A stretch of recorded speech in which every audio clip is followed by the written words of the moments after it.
Hi everyone, this is Brian, aka Bfunkphenomenon, coming at you with the Razen Riff. For this one, I'm going back decades in time, 1992 to be exactly, when Todd Terry released his explosive house track called Razen Theme.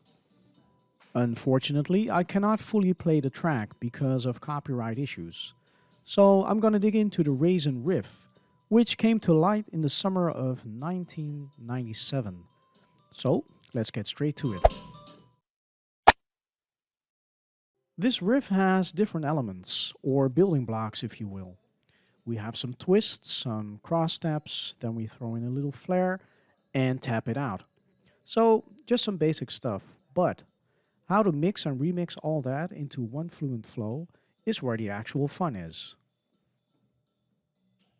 Before taking on long chains of movements or sequences, it's good to separate short riffs and drill them for an extensive period of time before moving on and taking elements out to construct new chains.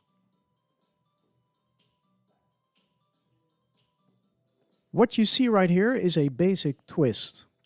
We start out with shifting the front wheels first and make it a 3 count. We take a little extra time with this first element to get into the groove of the music and to prime the brain for what's coming up next, and some small adaptations that we will apply later on.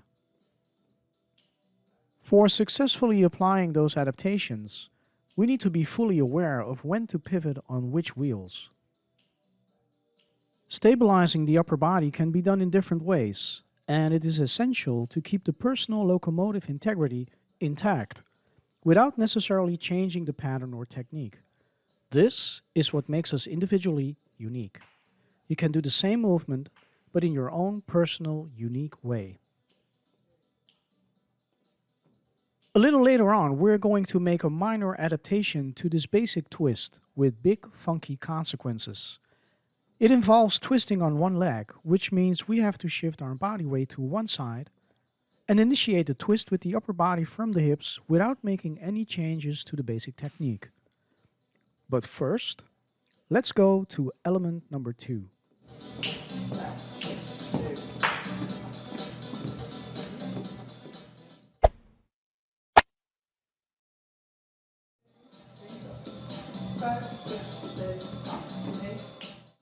A front cross step to the left and to the right. First in slow mode to get into the right feel and also to adjust to convenient foot placement. But soon enough we transition into a double up to both sides.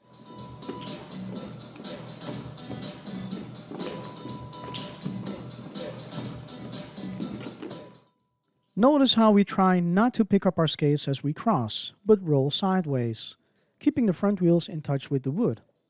I also refer to this as sticky moves, which is an entire category in and on itself. It involves rolling, slipping and sliding where you would expect to do otherwise. It gives you a lot of control and fluency and lifts up your vocabulary to totally different levels in a short period of time. Balance disturbance is brought down to a minimum, saving you a lot of energy, which allows you to add some extra flavor to your moves. One of those flavors is to throw in a flair, which brings me to element number 3.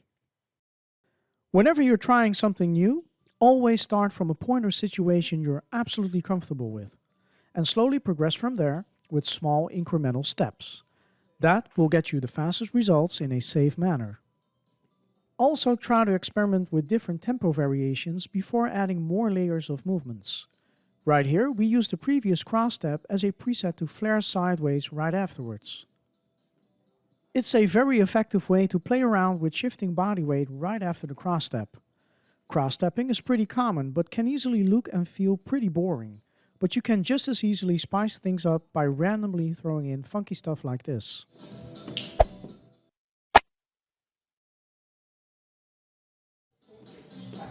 Flair or tap out. Not much of a difference at first glance, but from a practical perspective, the most important difference is timing and purpose. Too much of a topic to get into in this snippet, so please accept it at face value, as it is the closing element of the Razen Riff.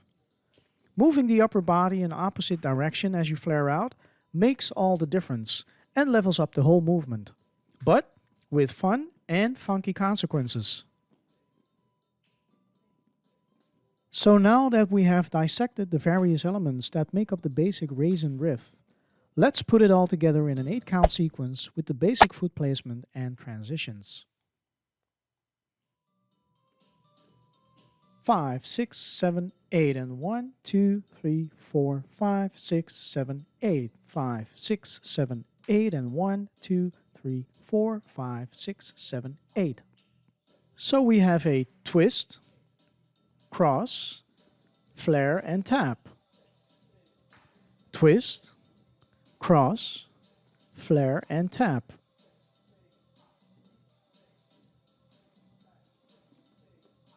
The most important aspect, of course, is to focus on how to transition as smooth as you can from one element to the next and drill it till you kill it. Because in the next phase, we are going to focus on a slightly different foot placement, mainly in the twist department. And I'm going to break it down for you with a close-up on the roller skates.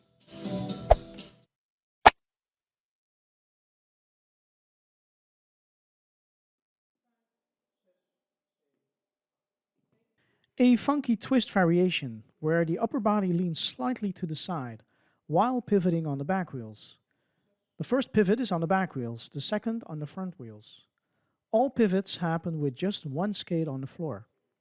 This of course upgrades the skill level, but also adds a whole lot of funkiness to the riff.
And there you have it.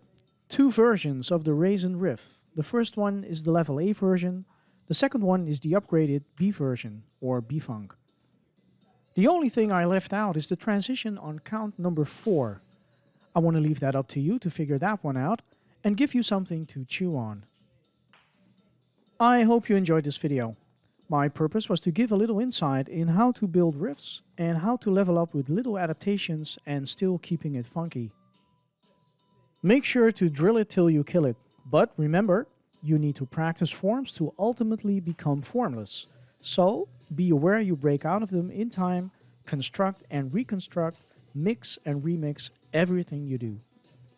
I also want to take the opportunity to thank you for your support and awesomely nice emails and comments on the various platforms, such as YouTube and Instagram. People have been sharing parts of their personal journey, which is sometimes very, very touching, but extremely motivating, and it inspires me to keep doing what I do. You have been very, very nice to me, and I highly appreciate that. So, thank you for watching. Please stay safe and catch you on the next one.